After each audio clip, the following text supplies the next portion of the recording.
இந்த நாட்களில் ஒரு காரியத்தை தியானித்து வருகிறோம். என்ன காரியம்? பிசாசோடு நமக்கு போராட்டம் உண்டு. பிசாசு நம்முடைய எதிராளி. அவன் எப்படி உருவானான்? தேவதூதனாய் கர்த்தரோடு பரலோகத்தில் இருந்தவன் கலகம் பண்ணி பெருமைக்கு இடம் கொடுத்ததுனால சாத்தானாய் மாறிவிட்டான். அவன் கூட சேர்ந்து கலகம் பண்ணின நிறைய தூதர்கள், பெரிய சேனையாக இருந்த தூதர்களும் தேவர்களா பிசாசுகளாக மாறிட்டாங்கன்னு பைபிள் சொல்லுகிறது. அப்போ அவங்கெல்லாம் இன்றைக்கி பூமியில் கிரியை செய்து கொண்டிருக்கிறதையும் தேவனுடைய கிரியைகளுக்கு விரோதமாய் அவைகள் செயல்படுகிறது. அதனால தான் நமக்கு போராட்டம். அப்போ இந்த போராட்டத்தை நம்ம ஜெயிக்கிறவளாக இருக்கணும் என்று ஆண்டவர் விரும்புகிறார். அப்போ நமக்கு ஜெயம் கொடுக்கத்தான் அவர் சிலுவையில் வெற்றி சிறந்தார். சாத்தானுடைய வல்லமைகளை எல்லாம் உரிந்து கொண்டு ஜெயம் எடுத்ததுனால இயேசு கிறிஸ்துவின் நாமத்தினால நம்ம ஜெயிக்க முடியும். இயேசுவின் இரத்தத்தின் வல்லமையினால் சாத்தானை நம்ம ஜெயிக்க முடியும். பிசாசுக்கு எதிர்த்து நிலங்கள் உங்களை விட்டு ஓடி போவான். சாத்தானை ஜெயிக்கணும்னா எதிர்த்து நிற்கணும். அப்போ தான் நீங்கள் ஜெயிக்க முடியும். அதனால் அவனை கண்டு பயப்படாதங்க, சோர்ந்து போகாதங்க, கலங்காதங்க. விசுவாசத்தில் உறுதியாக இருந்து அவனை எதிர்த்து நிற்கணும். ஏன்னா அவனை காட்டிலும் நம்மோடு இருக்கிறவர் பெரியவர். 1 யோவான் 4:4 உலகத்தில் இருக்கிற சாத்தானை காட்டிலும் நம்மோடு இருக்கிற இயேசு பெரியவர். அதனால பெரியவர் நம்ம கூட இருக்கிறதுனால அந்த சின்ன பிசாசை நம்ம ஜெயிச்சிடலாம். பயப்படாருங்க. அவரோட நிறுத்தி பாருங்க. நம்மகிட்ட வந்து சாத்தான் மோதினாலும் இயேசுவோடு அவனை நிறுத்தி பாருங்களேன். அவன் பொடியன். யானுக்கு எறும்புக்கு உள்ளது. இயேசு கிறிஸ்து யானை மாதிரி அவன் வெறும் எறும்பு தான். அவன் இயேசுவை ஜெயிக்க முடியாது. அதனால் அவனை ஜெயித்த இயேசு நம்ம கூட இருக்கிறார். அதனால் தைரியமாக இருங்க, விசுவாசத்தில் உறுதியாக இருங்க. போராட்டம் உண்டு, நமக்கு போராட்டம் உண்டு. போராட்டம் இருக்கணும். அப்போ தான் கிறிஸ்தவ வாழ்க்கை ஜாலியாக இருக்கும். போராட்டம் இருந்தால் ஜாலியாக இருக்கும். தினமும் நீங்கள் ஜெயிச்சுக்கிட்டே இருந்தீங்கன்னு வைங்களேன், எப்படி இருக்கும்? இன்ட்ரெஸ்டிங். விளையாடுறவங்கள பாருங்களேன். விளையாடுறவங்கள வாரம் டோர்னமெண்ட் வச்சு இங்கே போட்டி அங்கே போட்டி ட்ராவல் பண்ணிக்கிட்டே இருப்பாங்க. வருஷத்தில் ஒரு முறை கபடி டோர்னமெண்ட்லாம் நம்ம ஊழியத்துலேருந்து வைக்கிறோம்.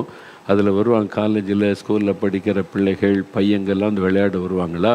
இந்த வாரம் எங்கன்னா நாளைக்கு இங்கே விளையாட்டு, அடுத்த நாள் இங்கே விளையாட்டு, அடுத்த வாரம் இங்கே போய்கிட்டே விளையாட்டு போயவே மாட்டாங்க. இன்ட்ரெஸ்ட்டாக அந்த மாதிரி இருக்க தான் ஜெயித்துக்கிட்டே போக முடியும். அது மாதிரி கிறிஸ்தவ வாழ்க்கை என்பது அப்படி தான். போராட்டம் இருந்தால் தான் இன்ட்ரெஸ்டிங்காக இருக்கும். பிசாசு பல விதத்தில் போராடுவான். நான் சொன்ன பிசாசனுடைய தந்திரங்கள் நேற்று தினம் நம்ம பார்த்தல அவன் தந்திரமாக தான் செயல்படுவான். டைரெக்டாக வந்து நிற்க மாட்டான்.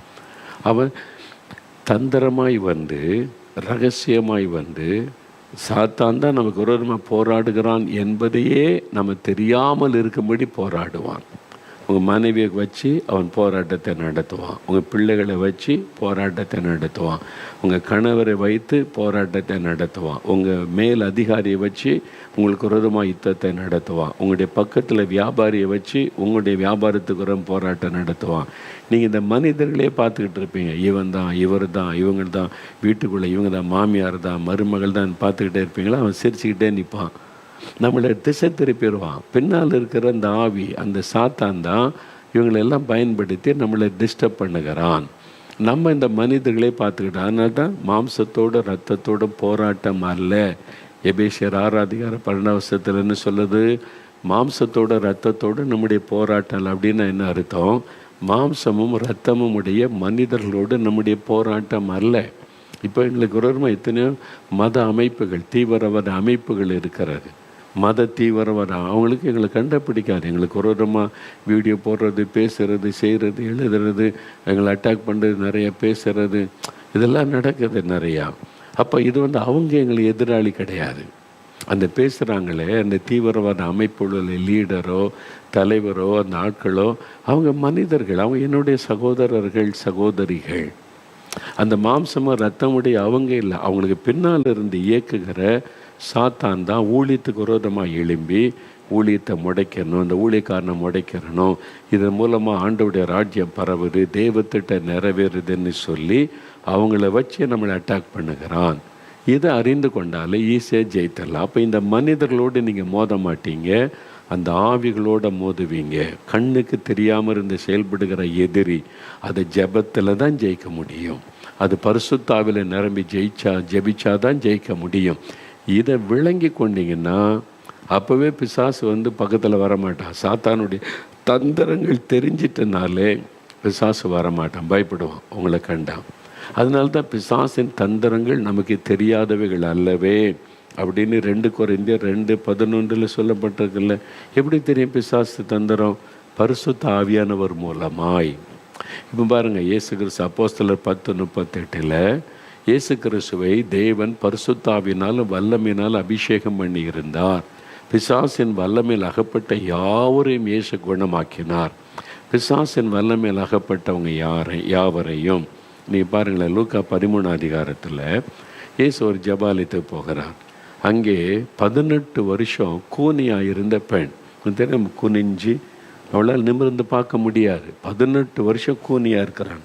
குனிஞ்சே தான் நடக்கணும். ஆனால் பக்தியாக இருக்கிறாங்க, சர்ச்சுக்கு வர்றாங்க, கர்த்தரை ஆராதிக்கிறாங்க, ஜெபாலயத்துக்கு வர்றாங்க. அப்போது எல்லோரும் நினச்சாங்க அவளுக்கு ஒரு வியாதி வந்துட்டுங்க, இனிமே அவ்வளோதான், அப்படி முதுகு எலும்பு ஏதோ வளைஞ்சிட்டு அவ்வளோதான் நீ.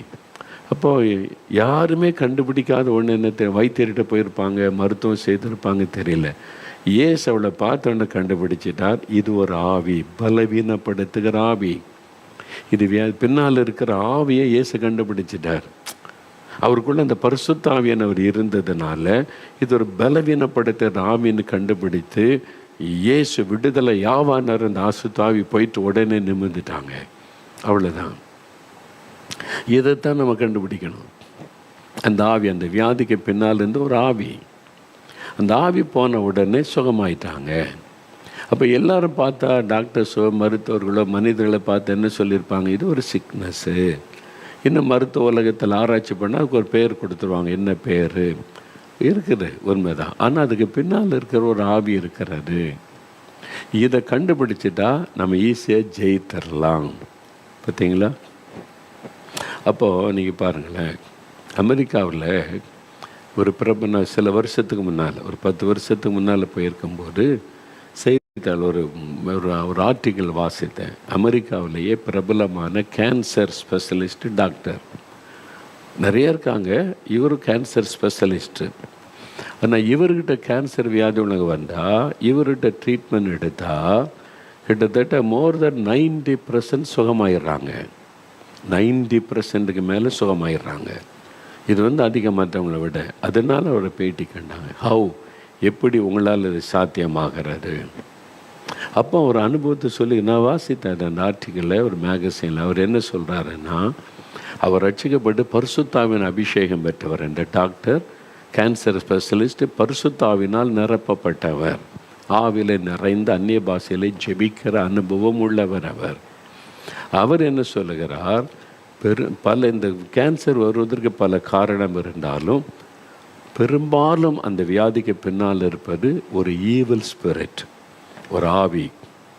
அதனால தான் இந்த இங்கே மார்பு பகுதியில் கட்டி தெரியுதுன்னா அதனுடைய வேர் எங்கே இருக்குமுன்னே தெரியாது. காலில் கூட இருக்கலாம், வயிற்றுக்குள்ளே இருக்கலாம், எங்கே இருக்குன்னு தெரியாது. இங்கே தான் இதை கட் பண்ணி எடுத்தோடனே டக்குன்னு வயிற்று பகுதியில் வெளிப்படுது.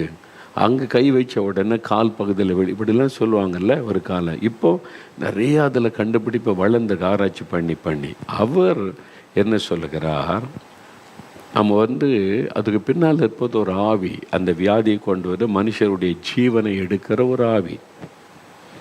அப்போ ஒரு இடத்துல ஆப்ரேஷன் பண்ணோன்னே அந்த ஆவி டக்குன்னு அடுத்த உறுப்பை தாக்கிறோம். அங்கே ஆப்ரேஷன் பண்ணோடனே அடுத்த உறுப்பை தாக்கிறோம். அந்த ஆவி அப்படியே அந்த சரீரத்துக்குள்ளே தாக்கி கொண்டே இருக்கும். இது ஆவியானவர் எனக்கு கற்றுக் கொடுத்து இவர் என்ன பண்ணுவாராம், கேன்சர் பேஷண்ட்டுன்னா எல்லாம் செக் பண்ணிவிட்டு மருத்துவத்துறையில் உள்ள மாதிரி எல்லாமே செஞ்சுருவார். ஆப்ரேஷன் தேட்டருக்குள் வந்த உடனே அவர்கிட்ட சொல்ல, அவங்களுக்காக நான் ஜெபிக்க போகிறேன், நீங்கள் விசுவாசிங்க, என் கூட சேர்ந்து ஜெபம் பண்ணுங்கன்னு சொல்லி ஆவில நிரம்பி ஜெபிப்பாராம். முதலாவது, இந்த சரீரத்துக்குள்ளே இந்த வியாதியை கொண்டு வந்திருக்கிற பொல்லாத ஆவியே, உன்னை இயேசுவின் நாமத்தில் கடிந்து கொள்ளுகிறேன், இந்த சரீரத்தை விட்டு விலகி போ அப்படின்னு சொல்லி அந்த ஆவியை முதல்ல கடிந்து கொண்டு ஜெபிப்பாராம். அப்போ அந்த நல்ல ஸ்ட்ராங்காக ஆவில நிரம்பி அந்த நிச்சயம் மறு வரைக்கும் ஒரு ஜெபம் செய்வாராம். அவர் பரிசுத்த ஆவிகளை அந்த ஆவி வெளியேறி போன உடனே, அப்போ ஏற்கனவே அந்த ஆவி தாக்கி அவனுடைய மார்பிலையோ வயிற்றிலேயோ கணையத்திலே எங்கேயோ அந்த நோயினுடைய பாதிப்பு வந்திருக்கிறாரு.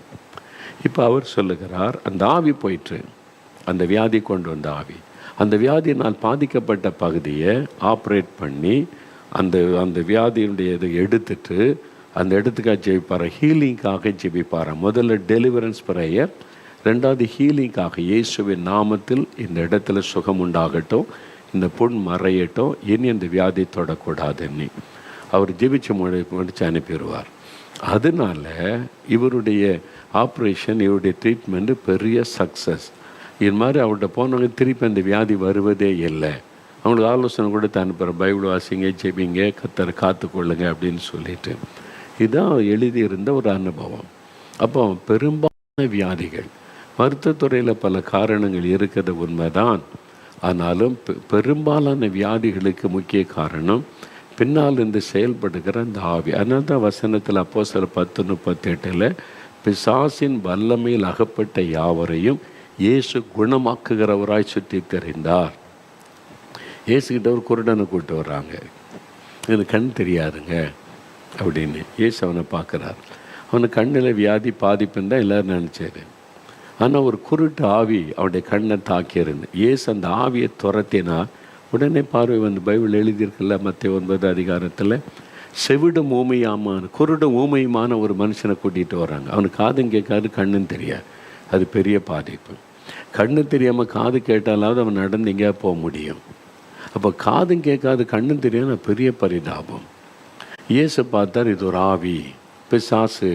அவனுடைய கண்ணையும் தாக்கி இருக்கிறது, காதையும் அந்த ஆவியை கடிந்து கொண்டார். அந்த ஆவி வெளியேறின உடனே பார்க்க முடிந்தது, காது கேட்க ஆரம்பித்து விட்டது. இதெல்லாம் பைபிளில் சொல்லப்பட்டிருக்கிற சத்தியம். இன்றைக்கும் நடக்கிறது. இன்றைக்கும் உடைய ஊழியத்தில் நான் அதை பார்க்கிறேன். அந்த ஆவி வெளியேறின உடனே காது திறந்து விடுகிறார். அந்த ஆவி வெளியேறின உடனே கண் பார்வை வந்து விடுகிறார். அந்த ஆவி வெளியேறின உடனே கேன்சர் மறைந்து விடுகிறாரு. இன்றைக்கும் இந்த மாதிரி அற்புதம் நடக்குது, நான் பார்த்துருக்கிறேன். வந்து சொல்கிறாங்க, கேன்சர் கட்டி இருந்துச்சு, மறைஞ்சிட்டு என்ன நடந்ததுன்னு கேட்டால், நான் ஜெபி ஒரு வல்லமாக வந்து இறங்கிச்சு, ஒரு ஆவி என்னை விட்டு வெளியூர் போச்சு, என்னை தள்ளிட்டு. அது போன உடனே பார்க்குறேன், கட்டியை காணலை. இந்த மாதிரி பலர் சாட்சி சொல்லியிருக்கிறாங்க. இது 100% எல்லாருக்குமே இப்படி தான் இருக்குன்னு சொல்ல முடியாது. நீங்கள் அதை அறிந்து கொள்ளணும். 100% கிடையாது. சிலருக்கு வேறு விதமாக இருக்கும். அதனால் பெரும்பாலும் பாதிப்பு இதனால் உண்டு. அவனுடைய தந்திரங்கள், சாத்தான். அப்போ வியாதியை கொண்டு வர்றது, பிரச்சனை கொண்டு வர்றது, ஒரு பாதிப்பை கொண்டு வர்றது, பலவீனத்தை உண்டாக்குறது, வீட்டுக்குள்ளே பிரச்சனை இதெல்லாம் நம்ம சுற்றிலும் பார்க்குறதால அனுதினம் நம்முடைய லைஃப்பில் அதில் என்ன காரணம் என்பதை ஆராய்ந்து பார்க்கணும். பிசாசனுடைய தந்திரங்கள். இப்போ பைபிள்லேருந்து சில காரியத்தை நான் சொல்ல போகிறேன். அதை விளக்கும் போது இன்னும் உங்களுக்கு நிறைய அண்டர்ஸ்டாண்டிங் ஆகும்.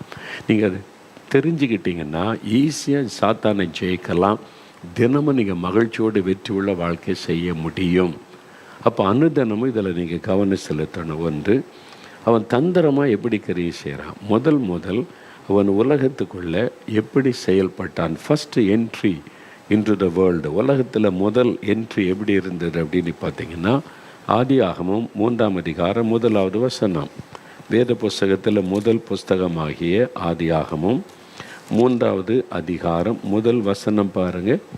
இப்போ ஆண்டவர் முழு உலகத்தை அழகாக சிருஷ்டித்து மனுஷனுக்காக உலகத்தை அழகாக உண்டாக்கி ஆதாம் ஏவாள் என்கிற முதல் குடும்பத்தை, முதல் மனிதன், முதல் மனுஷியை தம்முடைய சாயலில் உண்டாக்கி ஏதேன் என்கிற தோட்டத்தில் ஒரு குறைவில்லாமல் சந்தோஷமாக வாழணும்னு ஆண்டவர் வச்சிருக்கிறார்.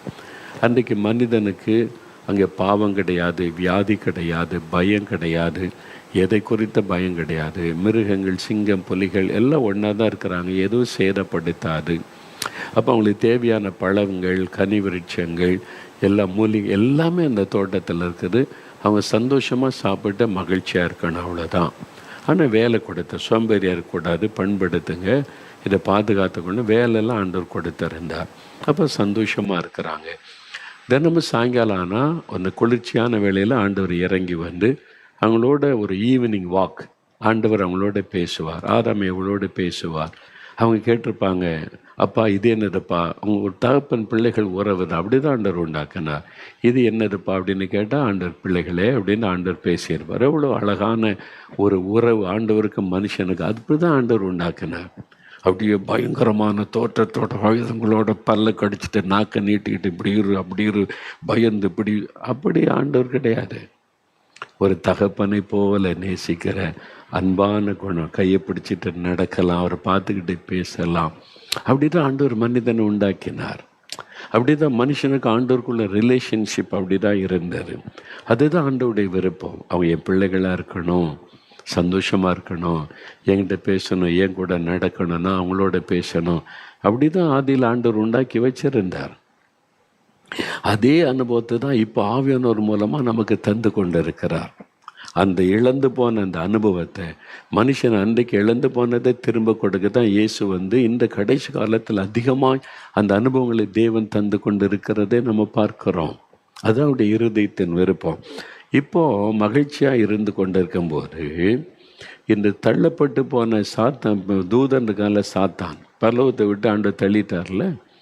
இப்போ அவன் வானமண்டலத்தில் சிங்காசனத்தை ஸ்தாபித்து அவனுடைய சேனையை உட்கார்ந்துருக்கிறாங்க.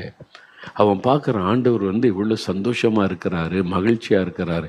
என்ன பரலோகத்தை விட்டு தள்ளி விட்டுட்டாரு, என்ன புறம்பாக்கிட்டாரு, நான் இந்த மாதிரி கஷ்டப்படுறேன், ஆனால் மனுஷங்க விட்டு இவ்வளோ அன்பாக இருக்கிறாரு, இவ்வளோ பாசமாக இருக்கிறாரு, மனுஷனை சந்தோஷமாக இருக்கிறான். இந்த சந்தோஷத்தை கெடுக்கணும், ஆண்டவருடைய மகிழ்ச்சியை கெடுக்கணுமானா மனிதனை கை வச்சா ஆண்டவர் துக்கப்படுவார். புரியுது அவங்களுக்கு? ஏன் மனிதர்களை பிசாசு டார்கெட் பண்ணுறான்? மனிதர்களை தேவன் அவருடைய சாயலாக உண்டாக்கி என் பிள்ளைகளாக நீங்கள் இருங்க அப்படின்னு மகிழ்ச்சியாக வச்சுருக்கிறார். இப்போ அவங்களுடைய பிள்ளைகளை டச் பண்ணால் பேரண்ட்ஸ் ரொம்ப பாதிக்கப்படுவாங்க. அவங்கள டச் பண்ணால் கூட ரொம்ப கலக்க மாட்டாங்க. பிள்ளைகளை தொட்டு தான் இந்த பேரண்ட்ஸ் கஷ்டப்படுவாங்கல்ல, சாத்தானுக்கு தெரியும். ஆதாம் ஏவாளை டச் பண்ணால் ஆண்டவர் துக்கப்படுவார். அவர்கிட்ட மோத முடியாது, அவர்கிட்ட போய் ஜெயிக்கவும் முடியாது அவனால். அதனால் அவர்கிட்ட போய் மோதலாம் முடியாது. ஆனால் இவங்களை நம்ம பாதிப்புக்குள்ளாக்கிட்டா ஆண்டவருடைய உள்ளம் துக்கம் அடையும், வேதனை அடையும். அவரை சந்தோஷமாக இருக்க விடக்கூடாது, அவரை துக்கப்படுத்தணும். அதுக்கு தான் அவன் மனு கொல்லத்தை பாதிப்புக்குள்ளாக்குகிறான். அதனால தான் மனிதர்களை அவன் தாக்குகிறான். அவனால் தேவனால் சிருஷ்டிக்கப்பட்ட அந்த மனிதர்கள் சந்தோஷமாக இருக்கக்கூடாது, அவங்களுக்கு பாதிப்பை உண்டாக்கணும். உடனே பாருங்கள், 3ஆம் அதிகாரத்தில் சாத்தான் அந்த ஏதேன் தோட்டத்துக்குள்ளே அவன் தந்திரமாய் பாருங்கள், தேவனாகிய கர்த்தர் உண்டாக்கின சகல காட்டு ஜீவன்களை பார்க்கிலும் சர்ப்பமானது தந்திரமுள்ளதாக இருந்தது. இதெல்லாம் பிசாசனுடைய தந்திரங்கள் அப்படின்னு சொல்லியிருக்குதா? இங்கே 3ஆம் அதிகாரம் 1வது வசனத்திலேயே சர்ப்பமானது, அந்த பாம்பு, அது தந்திரம் உள்ளதாக இருந்தது. இல்லை, பிசாசு அந்த பாம்பு ரூபத்தில் தான் வர்றான். பாம்பாக அந்த சமயத்தில் பாம்பு ஊறி கொள்ளலாம் இல்லை, அதுக்கு கைகள் கால்கள் எல்லாம் இருந்தது. சாபத்தினால தான் அது நிலத்தில் ஊறுகிற ஒரு ஊரும் பிராணியாக மாறிவிட்டது. அதான் பைபிளில் சொல்லப்பட்டு இருக்கிறாரு. சர்ப்பமானது தந்திரம் உள்ளதாக இருந்தது. அது ஸ்திரியை நோக்கி, ஏவாளை நோக்கி, நீங்கள் தோட்டத்தில் உள்ள சகல விருட்சங்களின் கனியையும் புசிக்க வேண்டாம் என்று தேவன் சொன்னது உண்டோ என்றது. தந்திரமா என்ன கேள்வி கேட்குறான் பாருங்க.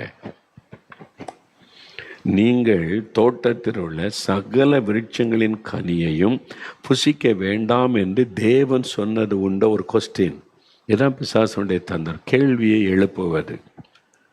மனதில் அப்படி சந்தேகத்தை எழுப்பி கேள்வி கேட்க வைப்பார். தந்திரமாக அவளுக்கு ரொம்ப நன்மை செய்கிற மாதிரி தந்திரமாக பேசுகிறான். இல்லைங்களா? ஆண்டவர் சொன்னார், நிறைய கனி விருட்சங்கள், ஜீவ விருட்சத்தெல்லாம் உண்டாக்கி வச்சு எல்லாத்தையும் நீங்கள் புசிக்கலாம். ஒரே ஒரு மரம், இது நன்மை தீமை அறியத்தக்க மரம், இந்த மரத்தினுடைய கனியை மட்டும் நீங்கள் புசிக்கக்கூடாது. தேவன் ஒரு கட்டளை கொடுக்கிறார். அவங்களுக்கு எல்லா வசதிகள் உரிமையும் கொடுத்த ஆண்டவர் ஒரே ஒரு கட்டளை கொடுக்கிறார், இந்த மரத்தில் உள்ள கனியை மட்டும் புசிக்க வேண்டாம். ஏன் ஆண்டவர் அது கூட இல்லாமல் தடுத்திருக்கலாம்? ஆண்டவர் மனிதர்களை அடிமை மாதிரி நடத்த விரும்பவில்லை. அவங்களுக்கு முழு சுயாதீனம் கொடுத்து உண்மையான பாசத்தோடு ஆண்டவரை நேசிக்கணும். பயமுறுத்தி சொப்பனத்தில் வந்து எனக்கு இதை செய் அதை செய், இல்லாட்ட அழிச்சிருவேன், குடும்பத்தை அழிச்சிருவேன், சாபமாயிரும், அது உனக்கு குடும்பத்துக்கே தோஷமாயிரும், இப்படிலாம் பயமுறுத்தி ஆண்டவரை போய் தேட வைக்கிறது, ஆண்டவரை நாட வைக்கிறது, இதெல்லாம் கடவுளுடைய காரியம் கிடையாது. பிசாசு தான் பயமுறுத்தி மனிதர்களை வணங்க வைப்பது, நம்ப வைப்பது, இதுக்கு இதை செய் அதை செய்யன்னு கேட்பதெல்லாம் அது கடவுள் அப்படி செய்ய மாட்டார். இங்கே ஆண்டவர் மனிதரை அடிமையாய் சிருஷ்டிக்கலை, அடிமையாய் வைக்கவில்லை. அவனுக்கு முழு சுதந்திரம், சுயாதீனம். நீ முழு இருதயத்தோடு என்னை நேசிக்கணும், அவ்வளோதான். பயப்படுத்தி நீ என்னை நேசிக்காட்ட அழிஞ்சிருவேன், செத்துருவேன், அப்படி போயிடுவேன், அப்படி பயமுறுத்தி ஐயோ பயந்து நடிங்க, இது செஞ்சிரும் அதை செஞ்சிரும், அப்படி செஞ்சிரும், இப்படி செய்யாட்ட ஏதாவது ஆயிரம், தோஷம் ஆயிரும், அது நமக்கு சாபம் ஆயிரம், பாதிப்பாயிரம், கடவுள் குத்தம் ஆயிரம். இந்த மாதிரிலாம் கடவுள் செய்கிறவர் அல்ல, அப்படி ஆண்டவர் அல்ல. அவர் மனிதர்களை பாசத்தோடு பிள்ளைகளை போல நேசிக்கிறவர். நீங்கள் தகப்பனை போல ஓடி போய் கையை பிடிச்சுக்கணும், அப்பா என்னை பார்க்க வந்திருக்கிறீங்களா, அவங்களுடைய பிள்ளைப்பா, சந்தோஷப்பா, அப்படி ஆண்டவரை நெருங்கணுன்றதா ஆண்டவருடைய விருப்பம். இதை சாத்தான் பார்க்குறான். நம்ம பரலோகத்தில் ஆண்டவருக்கு பக்கத்தில் இருந்தோம், எல்லாத்தையும் நம்மக்கிட்ட ஆண்டவர் ஆண்டவரோட நெருக்கமாக இருந்த பரலோகத்தில் கத்தரோட இப்போ மனுஷன் நெருங்கிட்டு அவங்க கூட சந்தோஷமாக இருக்கிறாரு, இதை கெடுக்கணும். அப்போ தந்திரமாய் என்ன சொல்கிறான், தோட்டத்தில் உள்ள சகல விருட்சங்களின் கனியை புசிக்க வேண்டாம் என்று தேவன் சொன்னது உண்டோ?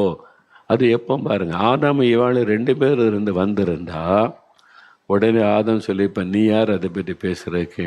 எங்கள் அப்பா எங்களுக்கு அழகான தோட்டம் கொடுத்துருக்க, அவர் சொல்லிக்க செய்கிறோம், நீ யார், ஹூ ஆர் யூ அப்படின்னு கேட்டிருப்பான். அதனால தான் ஆதாம் இல்லாத சமயத்தில் எப்பவுமே ஒன்றா இருக்க முடியல, 24 மணி நேரம் கணவன் மனைவி ஒன்றா இருக்க முடியுமா? அவன் ஒரு வேலையாக போயிருக்கலாம், இவன் தனிமையாக எப்போ இருப்பான்னு பார்க்குறான். இதுதான் சாத்தானுடைய தந்திரம். தனிமையாக இருக்கும்போது அவர்கிட்ட ஒரு கொஸ்டினை எழுப்புகிறான், சொன்னது உண்டோ அப்படின்னு சொல்லி. அப்போ ஸ்ரீ சர்ப்பத்தை பார்த்து, நாங்கள் தோட்டத்தில் உள்ள விருட்சங்களின் கனியை புசிக்கலாம், எல்லாரையும் புசிக்கலாம், ஆனாலும் தோட்டத்தின் நடுவில் இருக்கிற விருட்சத்தின் கனியை குறைத்து தேவன் நீங்கள் சாகாதபடிக்கு அதை புசிக்கவும் அதை தொடவு வேண்டாம் என்று சொன்னார் அப்படி சொல்கிறான். இதுதான் அந்த ஒன்று தான், நாங்கள் எல்லாத்தையும் புசிக்கலாம், எங்கள் ஆண்டு புசிக்கூட எல்லாத்தையும் புசிக்கலாம், அனுபவிக்கலாம், இந்த ஒரு மரத்தில் உள்ள கனியை மட்டும் புசிக்க வேண்டாம்னு சொல்லியிருக்கிறார்னு அவள் சொல்லுகிறாள். அடுத்த உடனே அப்பொழுது சர்ப்பம் தெரியணும், நீங்கள் சாகவே சாவதில்லை, நீங்கள் புசிச்சா செத்து போயிடுவீங்க அப்படின்னு ஆண்டவர் சொல்லியிருக்கிறாரு. இவன் உடனே என்ன சொல்கிறான், நீங்கள் சாகவே சாவதில்லை, சாக மாட்டீங்க, அது அவருக்கு தெரியும். என்ன சொல்ல அடுத்து, நீங்கள் இதை புசிக்கும் நாளிலே உங்கள் கண்கள் திறக்கப்படும் என்றும் நீங்கள் நன்மை தீமை அறிந்து தேவர்களைப் போல இருப்பீர்கள் என்றும் தேவன் அறிவார். தேவர்களைப் போல இருப்பீங்க, சரிங்களா? வசனம் வருதா?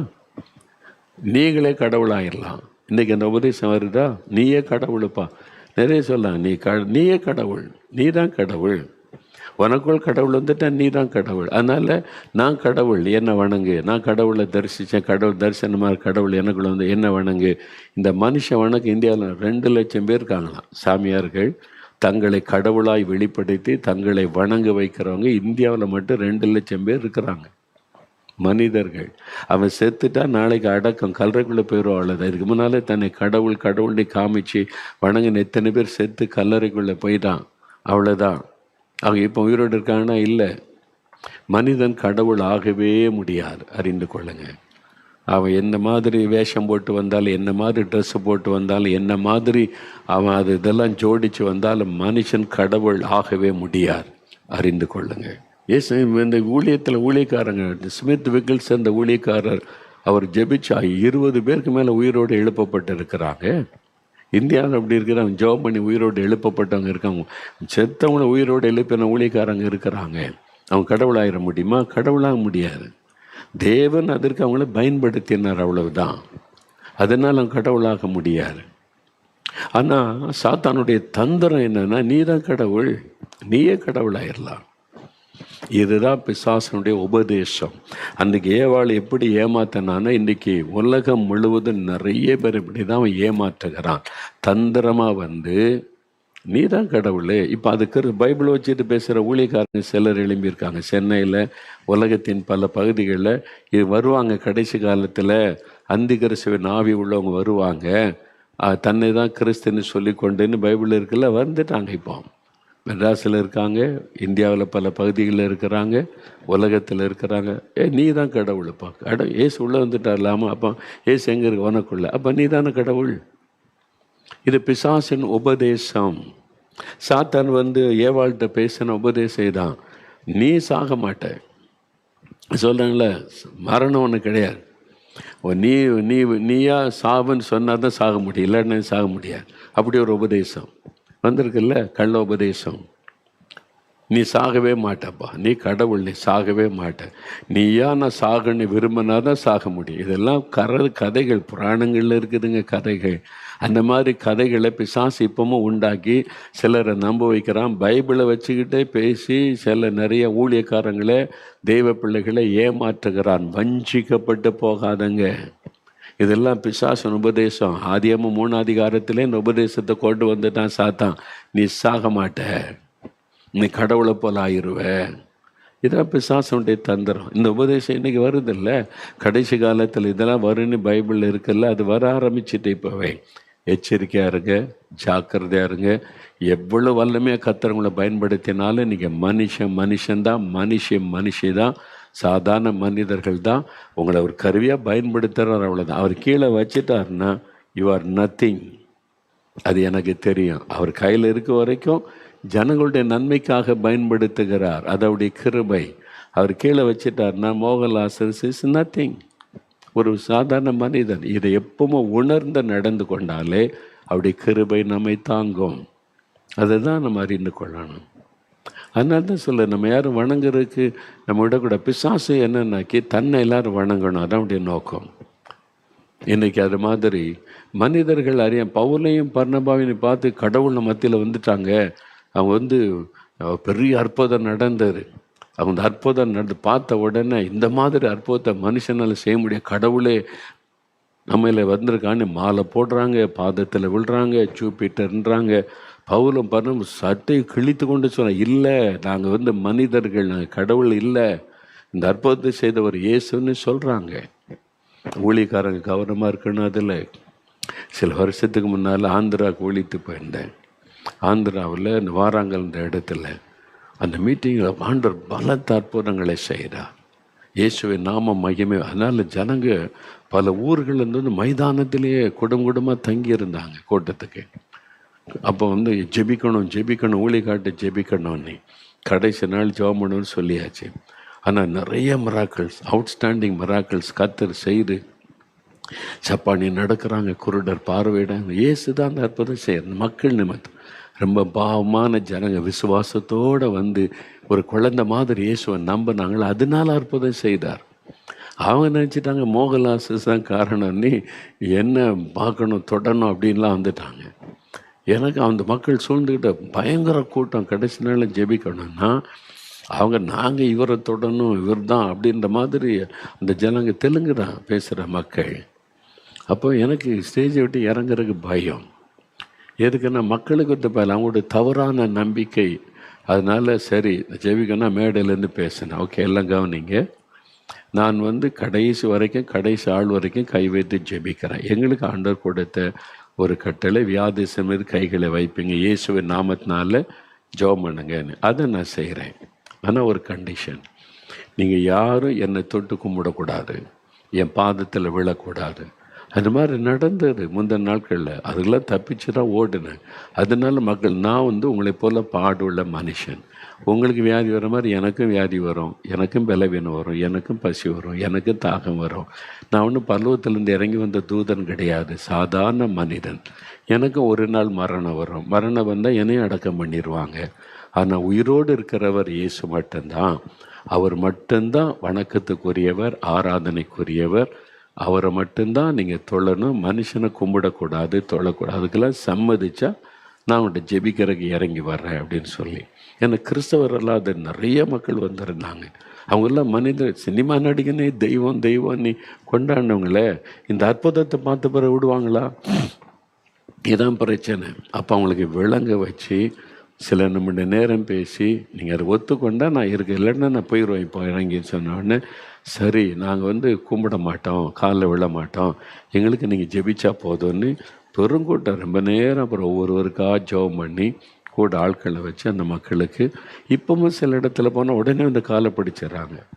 அப்போ நீ அப்படி இயேசுவை மட்டும்தான் தொழணும், மனுஷனை தொழக்கூடாது, கும்பிடக்கூடாதுன்னா நீங்கள் தான் கடவுள், எங்களுக்கு இந்த அற்புதம் நடந்தது அப்படிலாம் சொல்கிறாங்க. இந்த கேன்சர் போச்சு, இந்த அற்புதம் நடந்துச்சு, கடவுள் கிடையாது. கடவுள் உங்கள் நன்மைக்கு என்ன கிருபையாக பயன்படுத்துகிறார். நான் ஒரு மனிதன், அவ்வளோதான் விலகணும். உடனே அவங்க சொல்கிறாங்க கடவுளுக்கு பிறகு ரெண்டாவதுங்க. உடனே மக்கள் அப்படி தானே கடவுளுக்கு பிறகு ரெண்டாவது, அப்படி ரெண்டாவது மூணாவதெல்லாம் கிடையாது. நான் ஒரு சாதாரண பாடுள்ள மனிதன். ஆனால் இயேசு தான் அற்புதம் செய்கிறவர். அவரை நோக்கி தான் ஜெபிக்கிறோம். அவருக்கு தான் நீங்கள் மகிமை செலுத்தணும். அதை கிறிஸ்தவங்களை புரிய வைக்கிறதே ரொம்ப கஷ்டமாக இருக்கு. அப்புறம் புறஜாதி மக்கள் அவங்கெல்லாம் மனிதர்களை தெய்வமாக வணங்கிய பழக்கப்பட்டவங்க. கிறிஸ்தவரெல்லாம் மனுஷனை தான் தெய்வமாக வணங்குறாங்க. நிறைய சரித்திரம் எடுத்து பாரு, எல்லாமே மனிதர்களே தெய்வம் வணங்கி பழக்கப்பட்டவங்க. அந்த மாதிரி போதனையில் வந்தவங்க. இதான் சாத்தானுடைய போதனை. அப்போ நீ கடவுளாயிடலாம், இதான் பிசாசம். இந்த பலவீனத்தை பயன்படுத்த நிறைய பேர் கடவுளாக எழுப்பி விட்டால் மக்கள் எல்லாம் அவங்க பக்கம் போவாங்க, மெய்யான ஆண்டவரை விட்டு போயிடுவாங்கன்றதான் பிசாசனுடைய தந்திரம். அதுபடி தான் நிறைய பேர் அவன் ஏமாற்றுகிறான். அப்போ இங்கே அவருடைய ஏவாள்கிட்ட சொல்கிறான், நீ சாக மாட்ட முதல்ல, ரெண்டாவது நீ கடவுளாக மாறிடுவ, உனக்கு எல்லாமே தெரியும், கண்கள் திறக்கப்படும், நீ தேவர்களை போல இருப்ப, நீயே கடவுள், நீ தான் தேவர், ஆமாம் நீ தான் கடவுள், ஒன்று தான் அப்புறம் எல்லோரும் வணங்கணும் அப்படின்ற மாதிரி இந்த இதுதான் பிசாசு உண்டாக்குகிறான். அப்படி தான் இன்றைக்கி ஆகிவிட்டது. இந்தியாவில் பாருங்கள், உலகம் முழுதும் பல மதங்கள் பல தேசங்களில் நிறைய அப்படி தானே மனிதர்கள் தெய்வங்கள் ஆக்கப்பட்டாங்க. இந்த மாதிரி இது பிசாசனுடைய ஒரு தந்திரம். இதைத்தான் நம்ம அறிந்து கொள்ளணும், மேற்கொள்ளணும். பாருங்கள், இதை சொல்லிடுறான். இப்போ ஏவாளை வஞ்சித்து அந்த பழத்தை சாப்பிட வச்சு அவளுக்குள்ள ஒரு மாற்றம் உண்டாயிற்று. அவள் பார்த்தா நானும் தப்பு பண்ணிட்டேன், அப்போ நான் மட்டும் தப்பு பண்ணிட்டு போனால் கணவரும் தப்பு பண்ணிட்டு ரெண்டு பேரும் ஒன்றா இருக்கலாம்ல. கணவருக்கும் பழத்தை கொடுத்துட்டான். அவராது சொல்லியிருக்கணும், தப்பு பண்ணிட்டியம்மா, ஆண்டவர் நமக்கு அப்பா எவ்வளோ சொன்னார்ல, நீ என்கிட்ட கேட்டிருக்கலாமே, கொஞ்சம் வெயிட் பண்ணியிருக்கலாமே. சரிங்க, நீங்கள் சொல்கிறீங்க கணவர் வரட்டும், நான் கணவர்கிட்ட பேசிக்கிட்டேன்னு ஏவாள் சொல்லியிருந்தா பிசாசு நின்று இருப்பானா, ஓடி இருப்பான். இவன் கணவர்கிட்ட கன்சல்ட் பண்ணணுன்னு நினைக்கல. அதனால தான் பெண்கள் பலவீன பாண்டம், அதில் பல பலவீனங்களில் ஒன்று டக்குன்னு யாரையும் நம்பிடுறது. ரொம்ப கவனமாக இருக்கணும். நிறைய பெண்கள் ஏமாற்றப்படுறாங்க. இந்த சீட்டு போடுறது, பணம் கொடுக்கல, ஏமாத்துறதெல்லாம் பாருங்கள் பெண்கள். ஏன்னா அவங்க தான் குடும்பத்தை காப்பாற்றணும், பிள்ளைகளை காப்பாற்றணும், கொஞ்சம் பணம் சேர்த்தா நல்லது. அவன் திருடனா ஏமாத்துறவனை பேங்கை விட அதிக வட்டி தர்றான், நிறைய பணம் கிடைக்க ஏமாந்துடுறாங்க. நிறைய பெண்கள் தான் பாதிக்கப்படுறாங்க. அவனுடைய பலவீனம் சாத்தான் அதை பயன்படுத்தி தான். அதனால தான் பெண்கள் டபுள் கேர்ஃபுல்லாக இருக்கணும். நீங்களாக ஒரு தீர்மானம் எடுக்காதபடி உங்கள் கணவரோட கலந்து பேசி தீர்மானம் எடுக்க, இல்லைன்னா சாத்தான் உள்ள நுழைஞ்சிருவான். நீங்களாக ஒரு தீர்மானம். நிறைய சில பெண்கள் வருவாங்க, ஐயா ஜெபம் பண்ணுங்க ஐயா, ரட்சிக்கப்பட்ட அபிஷேகம் பெற்றவங்க, என்னம்மா ஆச்சு அப்படின்னு கேட்டால், என் நகையெல்லாம் கொடுத்தேன், பக்கத்து வீட்டில் இருந்தவங்க தான், விசுவாசி தான், ஒரே சபைக்கு வர்றவங்க தான், ஒரு கடன் ஆயிட்டு நாங்கள் அடுத்த மாதம் திருப்பி தந்துடுறோம், பணம் வரப்போகுது, நாங்கள் 1 வருஷத்துக்கு மேலே ஆச்சுது, இப்போ திருப்பி தர மாட்டேங்கிறாங்க, என் கணவருக்கு தெரியாது. அதை தான் அவங்க பயன்படுத்துகிறாங்க. கணவருக்கு தெரியாமல் செஞ்சிட்டிங்கல்ல. இவங்க ஒரு கணவர்கிட்ட ஆலோசனை கேட்டிருந்தால் வேண்டாமா இதெல்லாம், அவளை நம்ம யாரோ நம்ம முடிஞ்சதை ஹெல்ப் பண்ணலாம், நகையெல்லாம் கொடுத்து ஹெல்ப் பண்ண வேண்டாம் சொல்லி. இப்போ பாருங்கள், அவங்க ஊரை விட்டு போயிட்டாங்க. என்ன ஆகுறது? கணவருக்கு சொன்னால் என்ன ஆகும்? குடும்ப சமாதானமே பாதிச்சிடல. பிசாசுடைய தந்திரம், உங்கள் சபைக்குள்ளே இருக்கிற ஆளையே பயன்படுத்தி உங்கள் குடும்பத்தின் சமாதானத்தை பிசாசு கெடுத்துருவான். டபுள் கேர்ஃபுல்லாக இருக்கணும். எல்லா ஊழியர்களும் உண்மையான நேர்மையான ஊழியர்கள் அல்ல. சில ஊழியர்களை பிசாசு தந்திரமாக சபைக்குள்ள ஊழியக்காரன்ற பெயரில் கொண்டு குடும்பங்களை நுழைந்து பாழாக்குகிற காரியத்தை நான் பார்த்துருக்கிறேன். பயங்கர கேர்ஃபுல்லாக இருங்க. ஜெபிக்கு வர எல்லாரையும் நம்பி ஏற்றுக்கொள்ளாதங்க. சாத்தானுடைய தந்திரம். எனக்கு ஒரு குடும்பத்தை தெரியும். கணவன் மனைவி 2 பேரும் ரட்சிக்கப்பட்டவங்க, அபிஷேகம் பெற்றவங்க, நல்லா ஜெபிப்பாங்க. அவர் பிஸ்னஸ் மேன். அதிகமாக காலையில் எழும்பி நல்லா ஜெபிச்சுட்டு பிஸ்னஸ்க்கு போயிடுவாங்க. அப்படியே மனைவி சமையல் செய்து வச்சுருப்பாங்க, ஒன்றா உட்காந்து சாப்பிடுவாங்க. கொஞ்ச நாளாக பார்க்குறாரு அவருடைய மனைவி சமைச்சு டேபிள் எடுத்து வச்சுட்டு தூரம் போயிடுவாங்க. அப்புறம் இவராக எடுத்து வச்சு சாப்பிடுவார். ஏதோ இன்னைக்கு கொஞ்சம் உடம்புக்கு சரியில்லை போல் நினச்சா டெய்லி அப்படி நடக்குது. ஒரு வாரமாக கவனித்தார். புருஷன்கிட்ட முகம் கொடுத்து பேசுகிறதே இல்லை. சாப்பாடு எல்லாத்துக்கும் கொண்டு வந்து வச்சுட்டு போயிடுவாங்க. என்னச்சு என் மனைவிக்குள்ள ஒரு மாதிரி இருக்கான்னு சொல்லி ஒரு நாள் கூப்பிட்டு, என்ன நடக்குதுங்க, ஏன் எனக்கு பரிமாற மாட்டேங்கிற, ஏன் முகம் கொடுத்து பேச மாட்டேங்க, வச்சுட்டு போயிடுற, என்ன விஷயம்னு கேட்டால் அப்போ தான் சொல்லியிருக்காங்க, பயங்க. என்ன பயம் உனக்கு? அவன் சொன்னாங்க, போன வாரம் ஒரு ஊழியக்காரர் வந்தார், பைபிள் வச்சுக்கிட்டு நல்லா ஒரு ஊழியக்காரர், பெந்தைகோஸ்து அனுபவம் பெற்ற ஊழியக்காரன்னு சொன்னாங்க. ஒருத்தர் கூப்பிட்டு வந்தாங்க. அவர் ஜெபம் பண்ணுவார், நல்ல வெளிப்பாடெலாம் சொல்லுவார் அப்படின்னு சொல்லி தெரிஞ்சவங்க ஒருத்தர் கூட்டிகிட்டு வந்தாங்க. சரி, அவர் ஜெபிக்கும்போது ஒன்று சொன்னார், அந்நிய பாஷை பேசி கர்த்தர் சொல்லுகிறார், உங்களுக்கும் உங்கள் கணவருக்கு சண்டை வரப்போகுது, பிரிவினை வரப்போகுது அப்படின்னு கர்த்தர் சொல்லுகிறார் அப்படின்னு தீர்க்க தரிசனம் சொன்னார். அவர் ஜெபம் பண்ணி சொல்லிட்டு காணிக்கு வாங்கிட்டு போயிட்டாரு, வெளிப்பாடு சொல்கிறேன்னு சொல்லி. இப்போ இவங்களுக்கு என் கணவர்னா ஒன்றா இருக்காங்க, எத்தனையோ வருஷமாக ஒன்றா ஒழுங்காக ஜெபம் பண்ணி ஒன்றா குடும்பம் ஜெபம் பண்ணி நல்லா இருக்காங்க ஊழியத்தில் எல்லாம். இப்போ இவங்களுக்குள்ள பயம், கணவருக்கு எனக்கு சண்டை வந்துடுமோ, பிரிஞ்சிருவோமோ, பிரிவினை வந்துடுமோ. தீர்க்க தரிசனம் வந்துட்டுல்ல, அந்நிய பாஷை பேசி தீர்க்க சொல்லிட்டார்ல. இப்போ பயத்தில் பேசுனா தானே சண்டை வரும். அதனால் பேசாமல் அமைதியாக இருந்துட்டால் சண்டை வராதில்ல. இப்படிலாம் சாத்தான் எவ்வளோ தந்திரமாக அவர் வீட்டுக்குள்ளே நுழையிறான் பார்த்தீங்களா. ஊழியக்காரன்ற பேரில் பைபிளை வச்சுக்கிட்டு அந்நிய பாஷை பேசி தீர்க்க தரிசனம் சொல்லி ஒரு கணவன் மனைவிகளை பிரிவினை உண்டாக்கிட்டான். இதைத்தான் நான் சொல்கிற சாத்தானுடைய தந்திரம். இப்படிலாம் நடக்குதில்ல. இது மாதிரி 1-2 இல்லை, நான் பல காரியங்கள் பார்த்துருக்கேன், அவங்களுக்கு ஆலோசனை கொடுத்துருக்குறேன். அவர் கணவர் சிரிச்சிட்டு யார் சொன்னால் நம்ம ரட்சிக்கப்பட்டு அபிஷேகம் ஒன்றா ஜெபிக்கிறோம், கர்த்தர் நம்மளை ஒன்றா வச்சுருக்கிறாரு. அப்புறம் சொல்லி ஒன்றும் பயப்படாது, யார் தீர்க்க சொன்னாலும் அப்படிலாம் கர்த்தர் பேச மாட்டார், வா உட்காருன்னு சொல்லி அப்புறம் உட்கார வச்சு அவர் எந்த ஊழியக்காரன்னு, நம்ம பாஸ்டர்னால் ஓகே, உங்கள் சபைக்கு போகிறீங்க, உங்கள் பாஸ்டர்னால் உங்களுக்கு தெரியும், அவர் வீட்டுக்கு ஜெபிக்க வர்றாருன்னா பிரச்சனை. அவர் ஒரு ஆளை கூட்டிகிட்டு வர்றான்னு கூட தெரியாது. யாரோ ஒருத்தர் கூட்டிகிட்டு வீட்டில் ஜெபிச்சு தீர்க்கத்தை சொன்னால் அவர் அவருக்கு அப்புறம் சொல்லிட்டா, இனிமேல் பைபிளை தூக்கிட்டு ஊழியக்காரின்னு சொல்லிக்கிட்டு வந்தால் கூட தெரியாத ஒருவர் வந்தால் வீட்டுக்குள்ளே விடக்கூடாது. நமக்கு தெரியாது அவங்களாம் ஊழியக்காரி கர்த்தர் வர சொன்னார்னா வீட்டுக்குள்ளே விடவே விடாது. நம்ம பாஸ்டர் வரட்டும், நமக்கு தெரிஞ்ச ஊழியக்காரங்க வரட்டும், நமக்கு தெரிஞ்ச ஜபக்குழு உள்ளவங்க வரட்டும், தப்பு இல்லை. நமக்கு தெரிஞ்சவங்க யாரோ ஒருத்தர் வர்றான்னு வீட்டுக்குள்ளே நீ யாரையும் அனுமதிக்கூடாது. யார் கூட்டிகிட்டு வந்தாலும் என் கணவர் வரட்டும் வாங்கன்னு சொல்லி அனுப்பிடுறேன்னு சொல்லிட்டாங்க. அவ்வளோதான், தப்பிச்சுட்டு அந்த குடும்பம். அப்போது இது மாதிரி நடக்குதில்லை அவங்களுக்கு. அப்போ சாத்தான் எவ்வளோ தந்திரமாக ஒரு வீட்டுக்குள்ளே நுழையிறான் பார்த்தீங்களா. இதை நீங்கள் புரிந்து கொள்ளாட்டா அவ்வளோதான். அதனால தான் சாத்தானுடைய தந்திரங்கள். ஏவாள் தனியாக இருக்கும்போது தானே வர்றான் பாருங்கள். ஆதாம் இருக்கும்போது வந்தானா பிசாசு வரமாட்டான்.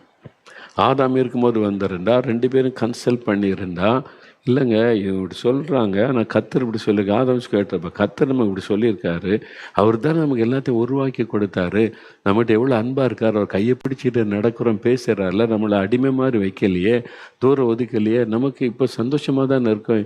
இந்த ஆள் வேறு மாதிரி சொல்கிறாங்க, இந்த பிசாசு, இந்த சர்ப்பம் அப்படின்னு யோசனை வரட்டும், இன்றைக்கி சாயங்காலம் கர்த்தர் வரட்டும், நான் கேட்டுக்கிறேன் அப்படின்னு சொன்னால் பிசாசு ஓடியே போயிருப்பான்ல.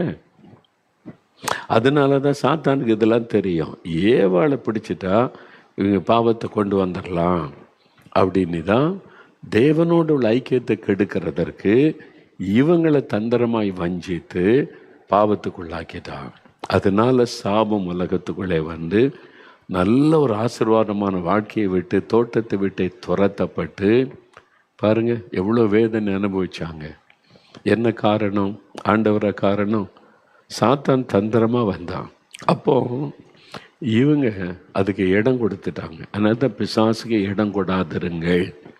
நீ அதனால தான் வசனம் விழிப்பாருங்க, எச்சரிக்கையாருங்கன்னு தான் வசனம். எதிராளி பிசாசு கட்சிக்கிற சிங்கம் போல வர்றதுனால எச்சரிக்கையாருங்க, விழிப்பாருங்கன்னு ஆண்டு சொல்லியிருக்காருல. அப்போ நம்ம விழிப்பா இருக்கணும், கவனமாக இருக்கணும். நாங்கள் ஒரு நாள் இங்கே ஜபக்குழுவில் தேசத்துக்காக ஜெபிச்சுக்கிட்டு இருக்கோம். பிகினிங் 80களில் ஒரு நாள் ஞாபகம் இருக்குது. நாங்கள் எல்லாம் தேசத்துக்காக பாரத்தோடு அழுது ஜெபிச்சுக்கிட்டே இருக்கோம். அப்புறம் யாரோ ஒரு அம்மா இருந்துச்சு, எங்களுக்கு தெரியாது. அவங்க பைபிளை தூக்கிட்டு ஊழியக்காரின்ற பேரில் வந்து யாரோ ஒரு ஊழியக்காரி வந்திருக்காங்க போல், எங்களை முன்ன பின்ன தெரியாது. அவங்களும் ஜபக்குள்ளே இருக்காங்க. வர்றவங்களே இப்படி வரக்கூடாதுன்னு சொல்ல முடியும், உட்காந்துருக்குறாங்க. அப்போ நாங்கள்லாம் தேசத்துக்கு ஒரு மனமாக ஜெபிக்கிறோமா, இந்த அம்மா டக்குன்னு சத்தமாக அந்நிய பாஷை பேசி தீர்க்க தரிசனம் சொல்லுது. அது தீர்க்க தரிசனம் சொல்ல ஆரம்பித்த உடனே ஆண்டவுடைய பிரசன்னம் அப்படியே தடைப்பட்டு ஜெபிக்க முடியல. ஒரு மனமல்ல, டக்குன்னு எல்லாம் அமைதி ஒரு மாதிரி ஆயிட்டு. அது பாடல தீர்க்க சொல்லுது, கத்தர் நான் பேசுகிறேன்ற மாதிரி பேசுது. எல்லாருக்கும் ஒரு டிஸ்டர்பன்ஸ், ஆவியில் டிஸ்டர்பன்ஸ் வந்துட்டா எனக்கு டக்குன்னு நான் பார்க்குற ஆண்டு சொல்ல, இது வஞ்சிக்கிற ஆவி, இது என் பேரை சொல்லிட்டு ஊழியக்காரி மாதிரி வந்திருக்குது, இந்த ஆவி ஜெபத்தை கெடுக்க வந்திருக்கிற ஆவி. இது எப்படி சொல்கிறது? உடனே நான் ஊழியக்காரின்ற பேரில் வந்திருக்குது, மக்களுக்கு எப்படி தெரியப்படுத்துறது? உடனே நான் பார்த்தேன், டக்குன்னு அது செய்து சொல்லிக்கிட்டே இருக்கும்போதே டக்குன்னு சத்துரு சோதித்திட தேவ உத்தரவுடன் வருவான் அப்படின்னு ஒரு பாட்டு ஆரம்பித்தேன்னா எல்லாருக்கும் தெரிஞ்சிட்டு இயேசுவின் நாமத்தினால சொல்லி எல்லாரும் ஜெபிச்சோமா, டக்குன்னு இந்த அம்மா வாய் மூடிட்டு. அவ்வளோதான். டிஸ்டர்ப் பண்ணுகிற ஆவி, தீர்க்க தரிசனன்ற பேரில் அந்த ஜெபத்தை டிஸ்டர்ப் பண்ணுகிற ஆவி, அது ஒரு ஆவி. பிசாசு தந்திரம் ஒரு ஜெபக்குழுக்குள்ளே நுழைவான், சபைக்குள்ளே நுழைவான், ஒரு குடும்பத்துக்குள்ளே தந்திரமாக நுழைவான். இது பிசாசான்னு கண்டுபிடிக்க முடியாத அளவுக்கு ஊழியக்கார மாதிரி ஊழியக்காரி மாதிரி வேஷம் போட்டுக்கொண்டு ஒளியின் தூதன் வேஷத்தை அதனால தான் நிறைய பாஸ்டர்மார் சொல்கிறதை எல்லா இடத்துக்கும் போய் நம்பாதங்க, மாட்டிக்கொள்ளாதங்கன்னு சொல்லி. ஏன்னா கள்ள உபதேசம் பெருகி கொண்டு இருக்கிற காலம். அன்றைக்கி போகிற சபையிலையும் உபதேசம் சரியாக இருக்கான்னு பார்த்து கொள்ளுங்க. உங்கள் பாஸ்டர் அவங்களுடைய லைஃபு, அவங்களுடைய போதனை கரெக்டாக இருக்கான்னு கவனித்து நீங்கள் ஆராதனை இல்லாட்டினா அந்த ஆவி உங்களையும் தாக்கிறோம். அவர் கள்ளோபதேசத்தை பண்ணால் அந்த ஆவியினுடைய தாக்க உங்களுக்குள்ளே வந்து உங்களையும் அதில் முடைக்கிறோம். அப்புறம் நீங்களும் பரலோக பாக்கியத்தை இழந்துருவீங்க. கவனமாக போகிற சபை குறித்து ஜாக்கிரதை, அவங்களுடைய ஊழியரை குறித்து நீங்கள் ஜாக்கிரதையாக இருந்து கவனமாக அவங்க நல்ல ஊழியர், ஆண்டவரோட அனுபவம் உள்ளவங்க, சத்தியத்தை தான் பேசுவாங்க, வசனத்தின்படி கரெக்டாக தான் சபை நடக்கிற உறுதியாக இருங்க, அதில் கவனமாக இருங்க. இதில் தான் நம்ம கவனம். கடைசி காலம் இது. அதனால் எல்லாத்தையும் பைபிளை தூக்கிட்டு பிரசங்கம் பண்ண உடனே கர்த்தருடைய ஊழியக்காரர் தானே நம்பிடாதங்க. ஏன்னா தீர்க்க தரிசனம்னு ஒன்று இருக்குது, கள்ள தீர்க்க தரிசனம் இருக்குது.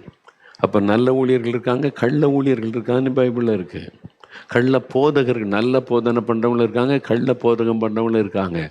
இதை பிரித்து பார்க்க தெரியணும், எல்லாவற்றையும் நம்பாமல் வசனத்தில். அப்போ நீங்கள் அதை ஆராய்ந்து பார்க்கணும், பகுத்தறி. அதுக்கு தான் பைபிள் வசனம் தெளிவாக நமக்கு தெரியணும்.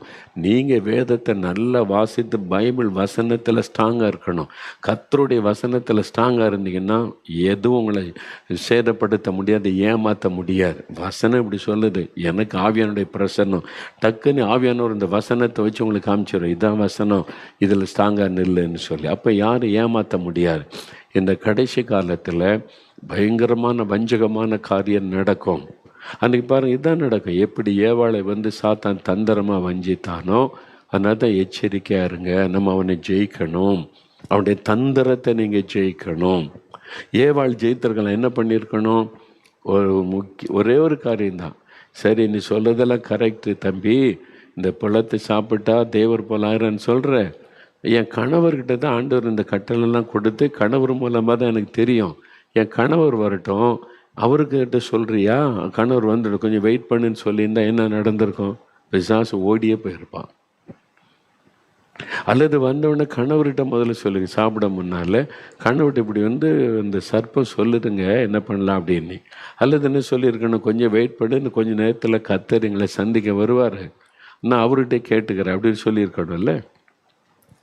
அப்போ இதெல்லாம் தான் அவன் மேற்கொண்டிருக்கணும். அதை செய்யாமல் விட்டது தான் இன்னொரு வஞ்சிக்கப்பட்டு போய் சாபத்துக்குள்ளாகி இவ்வளோ பெரிய பாதிப்பு.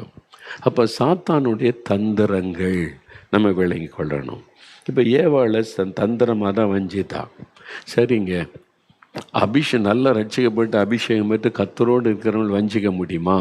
அப்படின்னு கேட்டிங்கன்னா அவங்களையும் பிசாசு ஏமாற்ற முடியும். அதனால தான் நம்ம எல்லாருமே கவனமாக இருக்கணும், விழிப்பாக இருக்கணும்னு. பாருங்கள், 2 நாளாகமும் 21 அதிகாரம் 1 நாளாகமும், வேத புஸ்தக திருப்ப 1 நாளாகமும் 21 அதிகாரம் 1 நாளாகமும் 21 அதிகாரம் 1வது வசனம் பாருங்கள். எடுத்துட்டிங்களா? பாருங்க. சாத்தான் இஸ்ரவேலுக்கு விரோதமாக எழும்பி, நல்ல கவனிங்க வசனத்தை, சாத்தான் இஸ்ரவேல் தேசத்துக்கு விரோதமாக எழும்புகிறான். அப்போ தேசத்தில் ஆளுகை செய்கிறது யாரு? தாவீது. கர்த்தரால் தெரிந்து கொள்ளப்பட்டவர், கர்த்தரால் அபிஷேகம் பண்ணப்பட்டவர், ஆண்டவரால் வழி நடத்தப்பட்டவர், என் இருதயத்திற்கு ஏற்றவன் என்று சாட்சி பெற்றவர், இஸ்ரவேல் தேசத்துக்கு ராஜாவாய் கர்த்தர் ஏற்படுத்தி வச்சிருக்கிறார். இப்போ சாத்தான் இஸ்ரவேல் தேசத்துக்கு விரோதமாக எழும்பி இஸ்ரவேலை தொகையிடுவதற்கு தாவீதை ஏவி விட்டான். அப்போ தேசத்துக்கு ஒரு தீமை உண்டாக்கணுமானா லீடரை தான் பிசாசு பிடிப்பான். இன்றைக்கி நம்ம தேசத்தில் நடக்கிற நிறைய லஞ்சம், ஊழல், இந்த மாதிரி கார்பரேட்டுகளுக்கு தான் சாதகமாக ஏழை ஜனங்க பாதிக்கப்படுறாங்க, விவசாயி பாதிக்கப்படுறாங்க. இந்த மாதிரி பல இந்த ரைடுகள் விடப்படுகிறது, அது இதுன்னு நிறைய பேசுகிறாங்களே, தேர்தல் கமிஷன் எல்லாம் பேசுகிறாங்கல்ல. பின்னால் இருக்கிறது யாருன்னு நீங்கள் சிந்திச்சு அவங்களுக்கு தெரியும். வேதத்தை கவனமாக பார்த்தா தெரியும். தேசத்தை பாழாக்க சாத்தான் எழும்புனா லீடரை தான் பிடிப்பான், பின்னாலிருந்து கிரியை செய்வான். பாருங்கள், ஏவினான், உள்ளத்தில் ஏவினான், ஏவி விட்டான். இந்த மாதிரி செய்ய அப்படின்னு ஏவி விட்டான். உனக்கு சாதகமாக ஆட்கள் எவ்வளோ பேர் இருக்காங்க நீ பாரு. இஸ்ரவேலையும் யூதாவையும் கணக்கு பார்க்கணும், சென்சஸ் எடுக்கணும். சென்சஸ் எடுக்கிற அதான் தோன்றான், ஏவி விட்டான். சென்சஸ் தாவீது, இந்த தேசத்தில் 12 கோத்திரம் இருக்காங்க, இவ்வளோ பெரிய இடம் இருக்குது, சென்சஸ் எடுக்கும்போது யூதா கோத்திரம் எவ்வளவு, மற்ற கோத்திரம் எவ்வளோன்னு, பெரிய இஸ்ரவேலர் எவ்வளவுன்னு கணக்கெடு. ஏன்னா இவங்க உனக்கு சாதகமாக இருப்பாங்க, அவங்க இடையில வந்தவங்க, உனக்கு முற்றிலும் சாதகமாக இருக்கான்னு நம்ப முடியாது. அதனால் எப்போதுக்கும் நீ சேஃப் சைடுக்கு எண்ணி கணக்கு எடுத்துட்டா சரியாக இருக்கும். நீ அப்படி தான் நடந்திருக்கணும். யோவாப் சொல்கிறாரு, இதெல்லாம் வேண்டாங்க, இது ஆண்டவருக்கு விரோதமான. தாவீது கேட்கல. இஸ்ரவேல் மேல் குற்றம் உண்டாக இது ஏன் நடக்கணும்னு சொல்கிறார் யோவாப். அந்த ஆலோசனையெல்லாம் கேட்கல. நான் சொல்கிறப்ப ராஜா சொல்கிற கணக்கெடுங்க, என் பக்கம் எவ்வளோ பேர் இருக்கான்னு தெரியணும். அவங்கள நம்ப முடியாது, எல்லாரும் என் மக்கள் தான். இஸ்ரவேலரும் யூதா பென்யமீன் எல்லாம் என் மக்கள் தான். ஆனால் இவங்க என்னை முதல்ல ராஜாவாக்குனாங்க, அவங்கெல்லாம் பிந்தி சேர்ந்தாங்க, அவங்கள முழுமையாக நம்ப முடியாது. அப்போ ஏன் சார்பாக எவ்வளோ பேர் இருக்கான்னு தெரியணும். தேவன் பார்க்குறார், முழு மக்களுக்கும் தானே உன்னை ராஜாவை வச்சேன், நீ என்ன மக்களை பிரிக்கிற, அதான் சாபம். அது சாத்தான். பின்னால் இருப்பது யாருன்னா, இது உலக மனுஷ வழக்கத்தின்படி சாதாரணமாக நினைப்பாங்க. நீங்கள் நிறைய சொல்லலாம், இப்படி கணக்கெடுங்க, அப்படி கணக்கெடுங்க, இதை கணக்கெடுங்க, அதை கணக்கெடுங்க. ஆனால் தேசம் முழுமைக்கு நன்மை உண்டாகிற சிந்தை தான் இருக்கணும் ஒரு லீடருக்கு.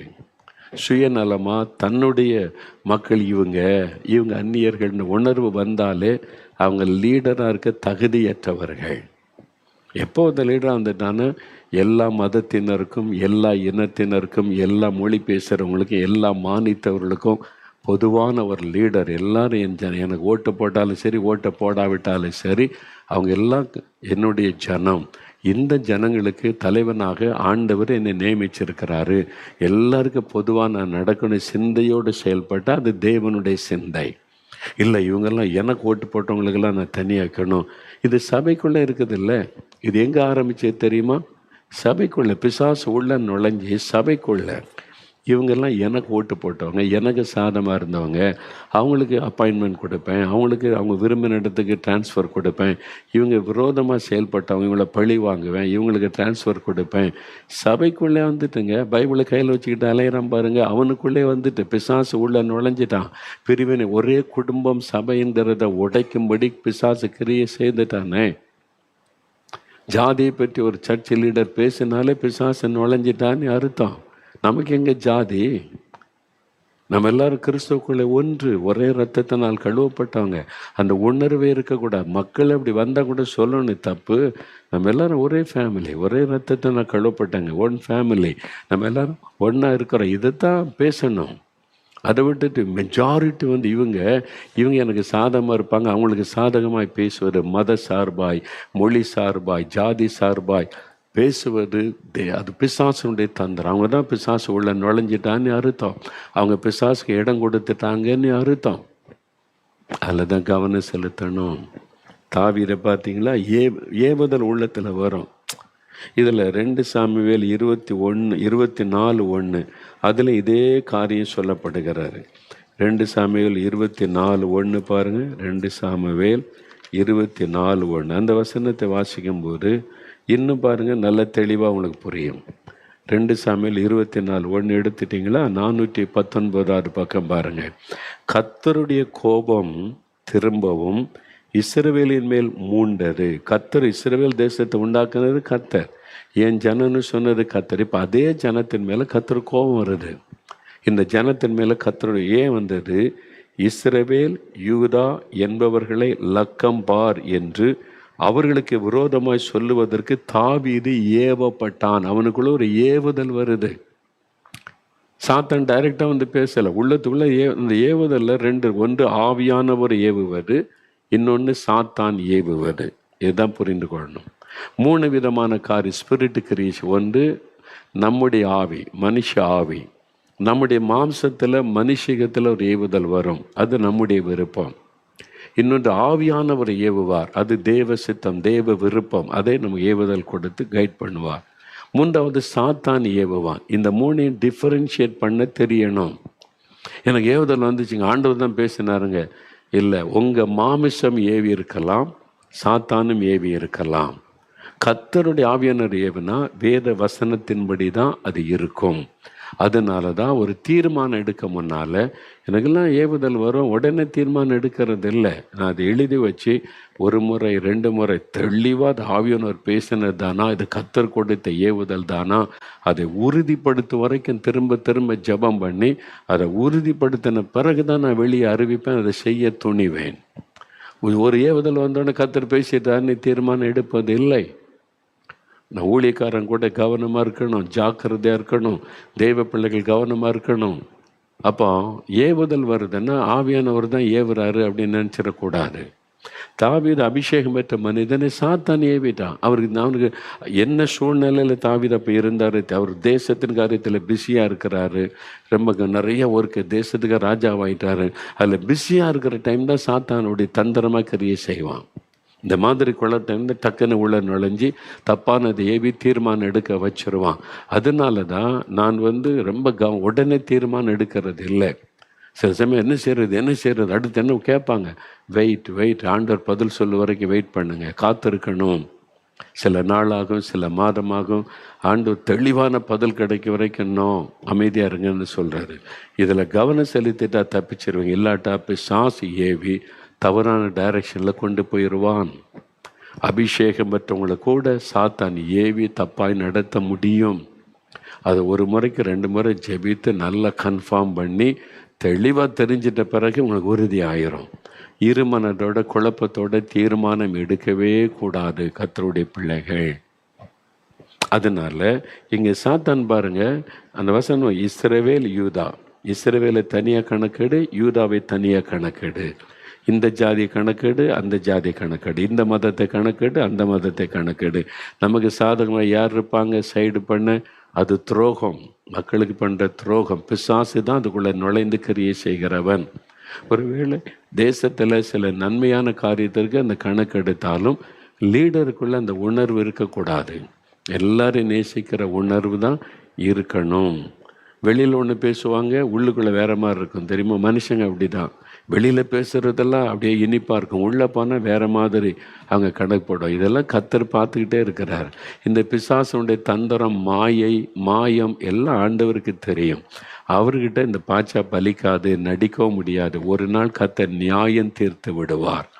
இவங்க தேசத்துக்கு துரோகம் பண்ணுறாங்க, தங்களுக்கு ஓட்டளித்த மக்கள், தங்களை நம்பின மக்களுக்கு துரோகம் பண்ணுறாங்கன்னு தெரிஞ்சால் அந்த பாவம் நிறைவாகும் வரைக்கும் கவனிப்பார். அப்புறம் தாவீதே கை வச்சுட்டார் ஆண்டவர். தாவீதே தண்டனைக்கு தப்ப முடியாது தாவீது, நீ பண்ணது தப்பு, இந்த 3ல் ஒன்றை தெரிந்து கொள், இந்த அனுபவிச்சு தான் ஆகணும்.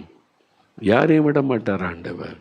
அதனால் சாத்தான் அதுக்கு தான் தந்திரமாய் கிரியை செய்து காரியங்களை செய்ய நினைப்பான். அதனால தான் அவசரப்படக்கூடாது என்று சொல்லுவது.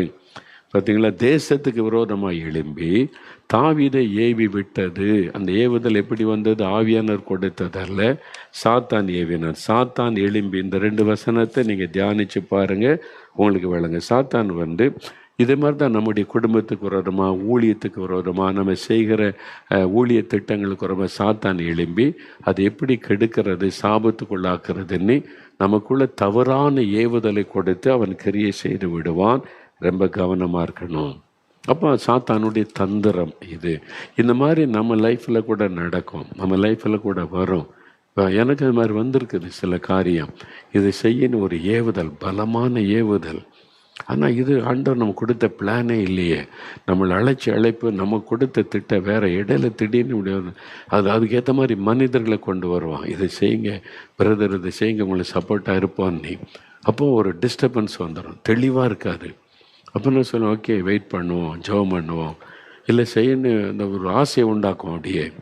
அப்புறம் அதை நிதானமாக வச்சு தேவ சமூகத்தில் வச்சு, ஆண்டவரே நான் இதில் முழுமையாக நம்முடைய கரத்தில் ஒப்பு கொடுக்குறேன், நம்முடைய சித்தம் தெரியணும், காத்திருந்து உபவாசம் பண்ணி நம்முடைய விருப்பத்தை ஆவியானவருக்கு கீழ்ப்படுத்தணும். நம்முடைய விருப்பத்தை மேலே வச்சு ஜெபிச்சிங்கன்னா அது தேவ சித்த மாதிரியே தெரிஞ்சிடும். இப்போ சாசு டக்குன்னு உள்ள நுழைஞ்சிருவான். அப்போ நம்முடைய விருப்பத்தை ஆவியானவருக்கு கீழ்ப்படுத்தி ஜெபம் பண்ணி ஃப்ரீயாக உட்கார்ந்து ஜெபிக்கும் போது தான் கத்த தெளிவாக சொல்ல, இல்லை இது என் சித்த இல்லை, உன்னை டைவர்ட் பண்ணுவதற்கு சாத்தானுடைய தந்திரம், நோ வேண்டாம் என்பதாய். ஒவ்வொருத்தருக்கு கொடுக்கப்பட்ட ஊழியம் இருக்குல்ல, அதில் தான் போகணும். ஆமாம், ஒரு எங்கள் சொந்தக்காரர் அரசியல்வாதி, அவர் ஒரு அநேக வருஷத்துக்கு முன்னால் பேசினார். பாருங்கள் பிரதர் டிஜிஎஸ் எல்லாம் இந்த நல்ல காரூண யூனிவர்சிட்டி ஆரம்பித்து எவ்வளோ பேருக்கு நன்மையாக இருக்காங்க, நீங்கள் எழும்பியிருக்க ஒரு காலேஜ் ஆரம்பி, நான் உனக்கு எல்லா பெர்மிஷன், அவர் அரசியல்வாதியாக இருந்தார், நான் உனக்கு டெல்லியிலேருந்து எல்லா பெர்மிஷனும் வாங்கி தர்றேன், அப்போ நிறைய பேருக்கு நன்மை செய்யலாம்ல, அது செய்யலாம்லன்னு அவர் எனக்கு கட்டாயப்படுத்துகிறார். நீ செய், நான் உனக்கு எல்லாமே ஹெல்ப் பண்ணுறேன், எல்லாம் வாய்க்கிற மாதிரி இருக்குல்ல. அப்போ நம்மளை அப்படி செய்யலான்னு ஆசை வரும்ல. ஆனால் அது அவங்களுக்கு கொடுத்த தரிசனம், அது அவங்களுக்கு கொடுத்த ஊழியம். அதே மாதிரி என்ன செய்ய சொல்லுவார்ன்றது ஏற்றுக்கொள்ள முடியும். எனக்கு கர்த்தர் நடத்தின வேறு, அது எழுப்புதல் திட்டம், ஆத்மா ரட்சிக்கப்பட அவருடைய திட்டத்தை நிறைவேற்ற. ஆனால் இடையில ஒரு ஆசையை பிசாசு கொண்டு வாய்ப்பை உண்டாக்கி தருகிறான். அப்போ நான் சொன்னேன், அது எனக்கு கொடுத்த அழைப்பு அல்ல. அவங்க அப்புறமா 2 முறை என்னட்ட பார்த்தாங்க. பார்க்கும்போதெல்லாம் நான் எல்லாமே உனக்கு செஞ்சு தரேன், நீ செய் அப்படின்னு. அப்போ எல்லா வாய்ப்பும் வருகிறது என்பதற்கு செய்ய முடியாது. ஐயோ நோ, என்னால் அதை செய்ய முடியாது. அப்போ நான் ஜெபிக்கும் போது அதெல்லாம் உன்னுடைய வேலை, நீ அதில் போனீன்னா இந்த ஆத்மா ரட்சிப்பு எழுப்புதல் இந்த திட்டெல்லாம் முடக்கப்பட்டு விடும். நோ, ஆண்டவர் சொல்லிட்டார்.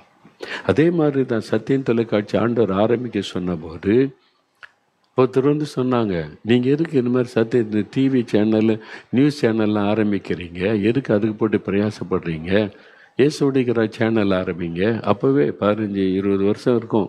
சொன்னேன், 3 கோடி ரூபா நான் தர்றேன், 3 crores தரேன், 3 கோடி இருந்தால் போதும், அப்போ சேனலுக்கு லைசன்ஸ் கிடைக்கும் செஞ்சேன், நான் தர்றேன் உங்களுக்கு 3 கோடி. ஒரு பிஸ்னஸ்மேன் சொன்னார், ஏசுடிக்கிற சேனல் ஆரம்பிங்க.